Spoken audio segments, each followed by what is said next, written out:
I'm here outside Exeter Cathedral, where anti-capitalist protesters have set up camp on the Cathedral Green. The protesters have been here since Saturday, campaigning against inequality and corporate greed, in a movement that follows on from similar protests in London and around the world. It's 10:30 a.m, and at the moment the scene down here is pretty quiet, but over the last 5 days the protesters have certainly been making their voices heard on the streets of Exeter. I went to ask protesters why they were here. For me as an individual, I'm here because I feel that the government needs to recognise its moral responsibility to the poorer parts of society, really, not just in this country but globally. And this is your 5th day of protesting? How do you feel it's going so far? Cold. Really? Yeah, really cold. Okay. But it's going really well. There's a really good community spirit here, isn't there? It's pretty good, to be honest. A lot of people coming and going and just popping in for a free cup of tea. We've got a nice petition on the go if you'd like to sign the petition. The second page of the petition as well. Yeah, we've had you see we've got loads of pages and pages. We had about 5 or 6 pages yesterday, so we're generating a lot of support, which is really cool. And I think the main thing is it's contributing to the discussion and spreading that discussion and getting people talking about the problems with the financial system at the moment. And I heard that you are planning on staying here till after New Year, is that true?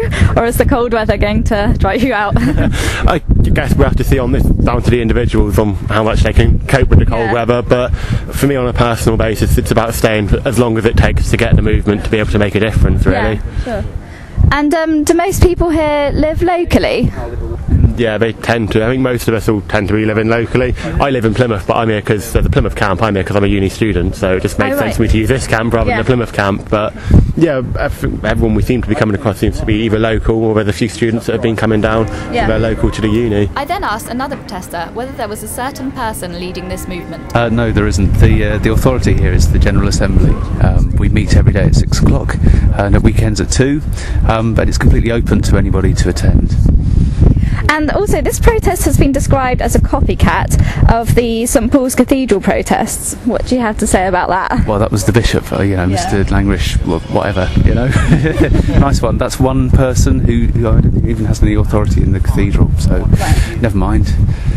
He just spoke to a journalist. I think that's it, really, isn't it? And one last question. What do you kind of hope to achieve through this protest, or is it more just raising awareness? Sort of what we have been achieving so far is the fact that we have got members of the public coming over and discussing the issues in hand about the current system, and obviously signing the petition.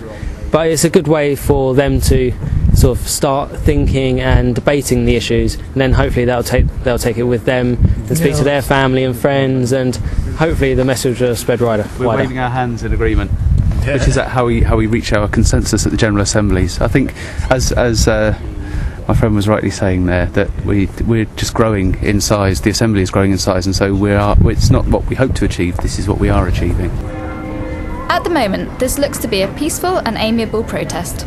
Despite the dropping temperatures, it looks as if these protesters are here to stay.